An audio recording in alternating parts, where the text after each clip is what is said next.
Welcome to Pages for All Ages. I'm Leah Godwin from Fitzgerald Elementary. And I'm Nitza Campos from Pope Elementary. If you'd like to see us on our Twitter page or follow us on Twitter, you'll see the link just below us here. I would like to start out talking about C.S. Lewis. Thursday, November the 29th, would have been C.S. Lewis's 120th birthday. And that made me think about the Chronicles of Narnia and what a wonderful book series it is for children. And while we talk about new books a lot, I think sometimes we forget about our old friends. So I just wanted to say, if you have some readers who really want to start with some fantasy reading, I think Chronicles of Narnia is a great place to start some of those kiddos. My favorite children's book was The Lion, the Witch, and the Wardrobe. I've read the entire series 5 times. Oh, me too. And I'll admit I haven't read any of the other ones. And I read them every once in a while as an adult just to kind of feel good again. I want like a wardrobe in my library at my house. I have a library in my house, and I want a wardrobe, and I want my husband to fix it to where like I walk in. And there you go. All right, well, I'm going to begin with a book by Drew Daywalt. It is called The Epic Adventures of Huggie and Stick. The illustrator is David Spencer. You probably know Drew Daywalt from his book, what is it called?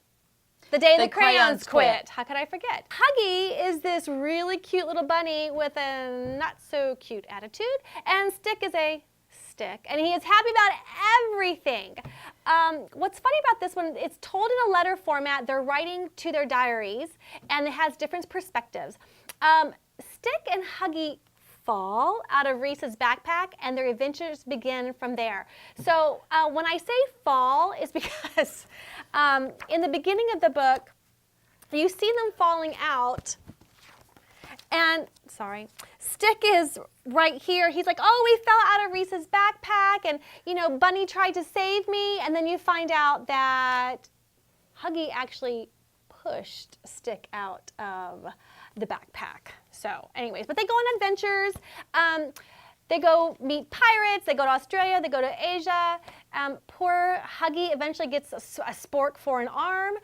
Stick is knighted by the Queen of England, and they go on an African safari and yada, yada, yada. They do end up back with Reese, but then Stick, being Stick, decides to pull on a string, even though Huggie's telling him, don't pull on that string. And they kind of end back outside of Reese's backpack. It's fun. I loved it. I just love the voices. You can really hear Huggie's voice. You can really hear Stick's voice when they're speaking, and it reminds me a lot of Wedgie and Gizmo. How the dog is always happy, and you can hear it, and I just love it. And I love Wedgie and Gizmo. I love Wedgie and Gizmo. Book. So I love this one. Different perspectives. Really great one. My next book is The Day You Begin by Jacqueline Woodson, illustrated by Rafael Lopez. And the very first sentences of the book, it really captures you. It says, there will be times when you walk into a room and no one there is quite like you. This book is written so beautifully with lyrical text. And while you're reading, you need to listen with your ears and your heart. The main theme of this story is being brave when you're trying something new and realizing, since there's no one quite like you, that you really have a lot to offer the world. The illustrations are very colorful and whimsical, and the characters are so expressive. I just love the kids' eyes, the way they are. This reminds me of another book that was great to make you feel like you can do anything, which is Crown, Ode to a Fresh Cut by Derek Barnes. And it has the same, I can do anything, I am confident feeling about it. So another great book to pair with that if you want to, or they can stand alone. All right. My next one is Saving Winslow. The author is the beloved Sharon Creech. This one is for grades 3 through 6. It is going to be a bluebonnet book for the 2019-2020 school year. In this book, there's a little boy named Louie, and he has had lots of animals in his young 10 years, but he's not very successful in keeping them or keeping them alive. They run away, they pass away, like his fish and all that. So His father brings home an orphan donkey from his uncle's farm, and Louis decides he's going to do everything he can to take care of him. There are some other stories woven into the book. Louis is missing his brother that he is very close to. His brother is off serving in his country in the army. He also has a new friend named Nora. Nora has some issues with letting herself love other people or letting herself care for other people. This book is short, it's sweet, it is extremely endearing. You definitely got to read this book with a box of tissues. Students who love animals will definitely devour this one. I read it really quickly, and yeah, I cried. Is it written in verse, or is it? It is not written in verse, but the Okay. chapters are really short, and it's Sharon Creech. I mean, I know, you can't go wrong. You can't go wrong with Sharon Creech. Can't go wrong. My next book is I Am Human, a book of empathy by Susan Verde, illustrated by Peter H. Reynolds. And you can tell by the illustrations, this is Peter H. Reynolds' illustrations. Being humans means we're full of possibilities. We make choices, we make mistakes, and sometimes we can be hurtful or sad. And our understanding of ourselves and each other is so important. It's just really simple text, you know, on each page. Simple, colorful, very Peter H. Reynolds illustrations. The illustrations drew me to the book before I ever read the book. This would be great to pair with the other book I had, The Day You Begin, or other books about feelings. And it's important to talk about feelings with children, since some children and even adults have such difficulty expressing themselves. And empathy is kind of a hard thing to understand, and it's hard for kids to actually have empathy. So I think books like these are a real boost for that if you're teaching anything like that, or just want them to kind of realize it themselves from a story. And it's at the book fair, at It the is at the Scholastic book fair. And I was drawn to it because I could tell by the illustrations immediately that it was Peter H. Reynolds. Oh, you can And tell who doesn't across love- the room. Yeah, who doesn't love Peter H. Reynolds? If you've never read a Peter H. Reynolds book or seen his illustrations, check them out. Like the Dot or Ish. Oh, yes. Uh-huh. I just love him. I adore him. Okay, so my next book is a YA book. I picked this up the day it came out. This one's called Hey Kiddo. It is written by Jarrett Krosoczka. I'm hoping I'm saying that correctly. I got to meet him, and I thought, oh, I'll remember how to say it, and now I forgot. But it is a graphic novel, but what makes this one different is that it's a memoir. So we all know Jarrett from his Lunch Lady series, but little did I know that his mother was a heroin addict, and he didn't know his father was until later in life. His grandparents took him in, and they were very loving and very supportive of his art.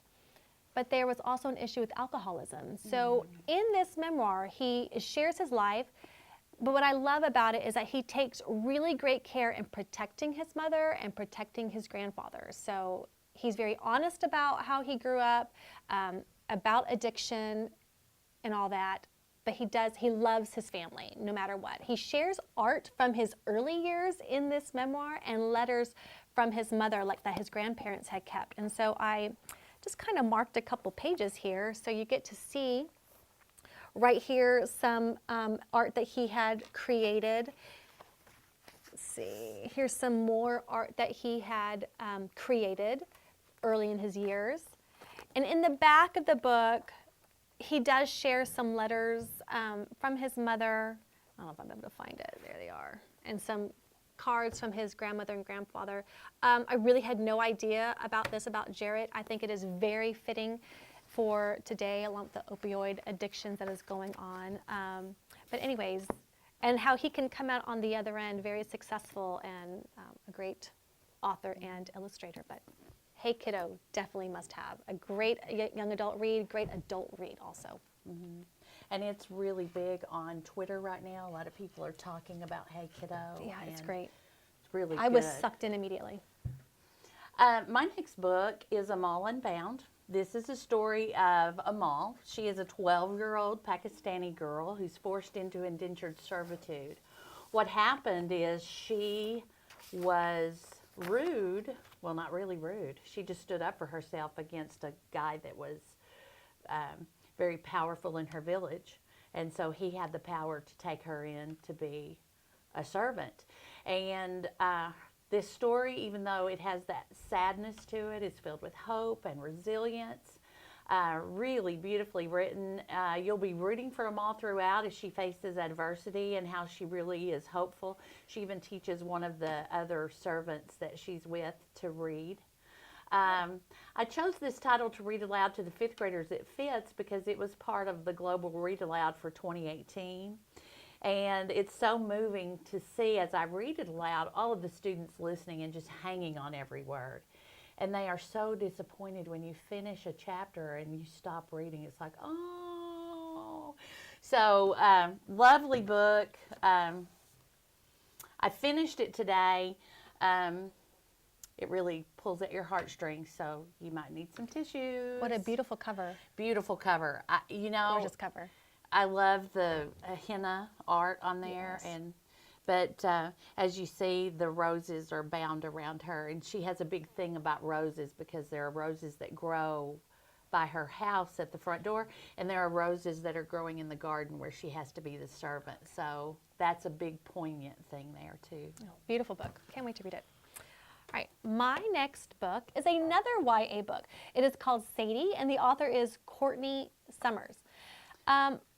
First of all, I don't read a lot of YA, but I have loved this opportunity being in this environment that I get to read more YA. And so this one was fascinating to me. It sucked me in immediately, and I couldn't put it down. Sadie has had a difficult life so far. Her mother is an addict. She has been bullied her whole life for her stutter, and she's been abused by her mother's boyfriend.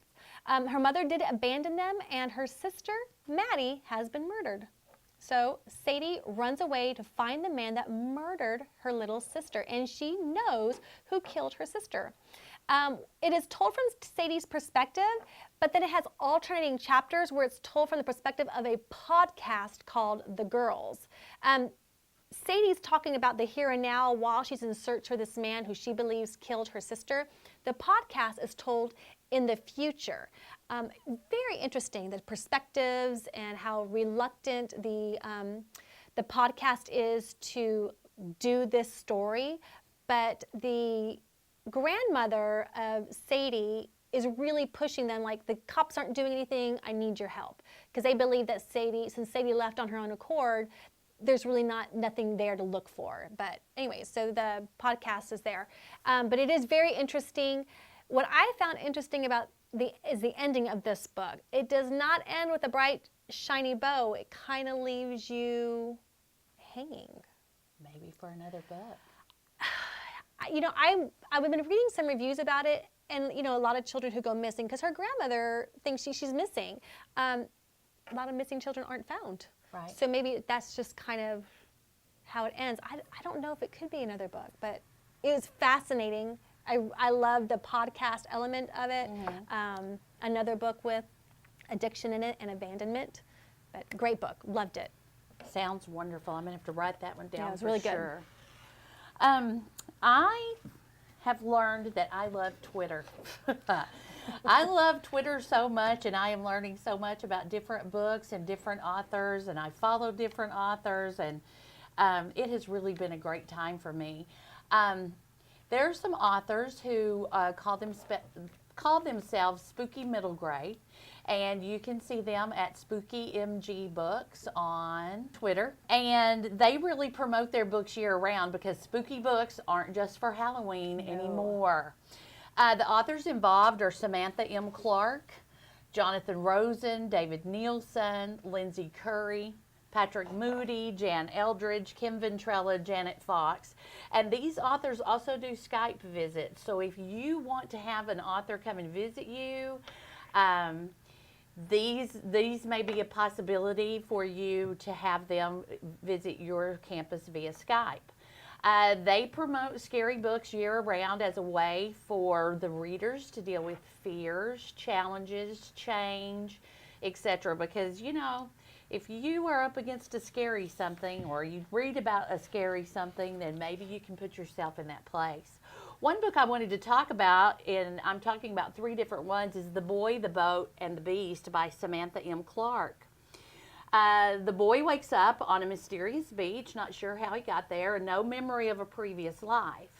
And he must survive, so it is a survival story, and overcome his crippling fears. It is full of suspense because this beast, we never know exactly what it is, but he's always aware of it. A boat comes up mysteriously, so a lot of mystery, a lot of suspense. Great read. Dr. Fell in the Playground of Doom. I just finished this yesterday. It's by David Neilsen. Who is this mysterious Dr. Fell who seems to have the whole town under his control? What is the power that draws students from all over the city to play on his wonderful magical playground? And why is he looking younger and the children are looking older? There are 3 young students that are not under his thrall, and they solve the mystery along with a little old lady that lives down the street that everyone thinks cannot be bothered. I love his face. Yes, his face, and I love his purple top hat. Yes, I just love that. Love the cover. From sunset till sunrise, guess what it's about with that title? This is by Jonathan Rosen. It is about vampires. And the opening sentence really got me because it is. A general rule of thumb is vampires make bad neighbors. That hooked me right away, and I think it will a lot of young readers. Devin and Kirby solve the mystery of their town, and the name of their town is Gravesend. This is a deliciously fun and scary book you can sink your teeth into, and yes, I went there. Sink your teeth into. I liked it. I like it. But this is the second in a series. The other book is The Night of the Living Cuddle Bunnies, also with Devin and his cousin Kirby. I honestly can't get enough scary books in my elementary library. They are constantly, at my old school at Thornton, constantly asking for scary books. And at my new school at Pope Elementary, I have to order more. They are wanting them like crazy. So they always want scary books or a book that makes them cry. They'll say, I want a book that makes me cry. And for a long time I thought, why do you want a book that makes you cry? But I think what they're really saying is I want a book that I can care about the characters. Yes, they want that emotional attachment and be invested in it. All right, I'm going to bring out my little friend here, my classic Pooh. Oh. There he is. Because I talked about this book, Winnie's Great War, probably our second episode before we were on AISD TV. I was about to read it, and I hadn't started reading it yet. But before I talk about this one, many of you may know this book, which is Finding Winnie. It is a Caldecott winner. A Caldecott winning book means it received an award for its illustrations. This is a picture book about the real Winnie the Pooh. It is gorgeous. It is, I mean, if it got an award for its illustrations, yes, it's going to be right there. But I want to show you, they have a new one. The author of this is Lindsay Mattick. She is the great-granddaughter of Henry Colburn, or Harry Colburn, excuse me, who found Winnie. And she wrote this book with Josh Greenhut, and the art is by Sophie Blackall. And Sophie Blackall did the illustrations for the picture book of Finding Winnie. This one sort of fills in the gap. It is nonfiction. However, Winnie is talking in this book. So they took some liberties. They did. Mm-hmm. They used a lot of the letters that were written to kind of fill in the gaps. So Harry Colburn Captain Harry Colburn is a vet during World War I. And on his way to the war, he found a little black bear for sale at the train station. And so this chronicles Winnie the Pooh's life, or I'm sorry, he wasn't Winnie the Pooh yet. He was named Winnipeg. It chronicles his life from when he was in the woods in Canada to the Great War to the London Zoo. And the London Zoo is where Christopher Robin comes to love Winnipeg. And his father, A.A. Milne, is inspired to write the Winnie the Pooh series. And I say pair this with the picture book because it is perfect. What is also fantastic about this book, this has real photographs of Winnie and Harry Colborn, and it also has pictures of Harry's diary, because Harry did keep a diary of what was going on in his life during the war. So let me just remove my little Winnie the Pooh right there. But this is Harry Colborn's diary right here. Here's a picture of Captain Harry Colborn with Winnie the Pooh, or I guess to say Winnie. And just there's the statue that is in London. So it just gives you a lot of background knowledge. I mean, I didn't know until several years ago that Winnie the Pooh was inspired by Winnipeg. So it was just, and I grew up listening to Winnie the Pooh books and having Winnie the Pooh around. So what a great way to introduce this to students. Use the picture book first for the younger kids, and then use this one. Great read. And what a great gift that would be, those two books together. And They're so pretty. And the beautiful, like the sweet illustrations in this are just, they're just adorable. I just love them. And the picture book is a great read it is aloud. great. It is great beautiful. read aloud. And my last book is Game Changer. It's a professional book. Game Changers, Book Access for All Kids by Donalyn Miller and Colby Sharp. You'll remember Donalyn Miller is the best-selling author of Reading in the Wild and The Book Whisperer. And Colby Sharp is actually a fifth-grade teacher. And they write about the power of books and how important it is for students to have access to books that they choose and truly want to read. They talk about book ownership and how important that is. And this book also contains ideas to help students have meaningful reading interactions, and also gives a teacher ideas to set up reading initiatives in their classroom and at their school. So get rid of those reading logs and all those reading programs and get them on to Authentically Reading. This is a great professional read. Yeah, if you've never read a Donalyn Miller book, I say go right out and either purchase it or look in your library. She is amazing. She was a teacher in Frisco or Plano, and then I think Fort Worth. I Not can't sure. speak to that because I don't remember. I've read too many things. She's amazing. She is amazing. And it's true. Get rid of those reading logs. I know teachers get really frustrated with those reading logs, saying they're not reading at home and their parents aren't signing it. Then why are you frustrating yourself? Just get rid of them and give them time to read authentically in the classroom. They should be reading authentically anyways. And let them lay on the floor, sit under their desk. Yeah. Just let them get lost in a book. That's our goal as teachers, is to have students love that reading, to have that love of reading, and have your free choice books. Yeah. It's always an easy read. And when you read it, you're like, yeah, that makes sense. And this is amazing. broken down. This is a much shorter book than her usual books, and it's really broken down into sections. How you prepare for a book talk, how you can steal time through the day for reading. There's always time. So, well, we want to thank you for joining us here on Pages for All Ages, and we'll see you next time, readers.